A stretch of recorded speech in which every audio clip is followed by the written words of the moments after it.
अस्सलामु अलैकुम वरहमतुल्लाहि वबरकातुहू। मैं हकीम मोहम्मद करीमुद्दीन आपकी खिदमत में हाजिर हूँ। बेहतरीन छोटे छोटे नुस्खे लेके आने वाला मुज़ीर असरात से पाक। ये बेहतरीन नुस्खा बुखार का है।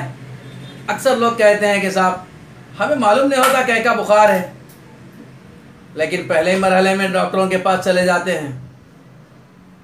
मैं कहता हूँ कि ये नुस्खा अच्छा है, इस्तेमाल कीजिए और मुज़ीर असरात से पाक है और हर किस्म के बुखार के लिए अच्छा है।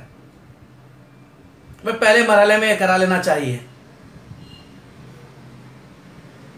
नुस्खा ये है कि नींबू का आमला बना लें, नींबू का मुरब्बा बना लें,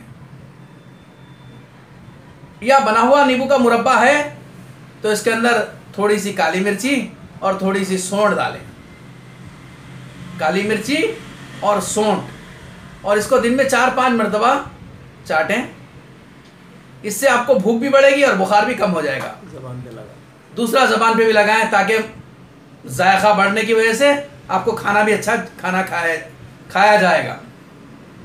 दूसरा नुस्खा, 1 गिलास दूध में थोड़ी सी काली मिर्ची और थोड़ी सी सौंठ डाल के उसे खूब गर्म करें। थोड़ा सा 1 चुटकी नमक डालें और ये भी इस्तेमाल करें। घावा कहते हैं, तेलंगाना में घावे के नाम से मशहूर है। अब इसको बनाने के बहुत ज़्यादा तरीक़े भी हैं, लेकिन दूध में सौंठ, काली मिर्ची, इससे भी बुखार उतरता है। बुखार उतरने के लिए ज़्यादा मोटा ओढ़ के सो जाएं ताकि पसीना खूब निकले और बुखार ख़त्म हो जाए। दुआओं का तालिब हकीम मोहम्मद करीमुद्दीन।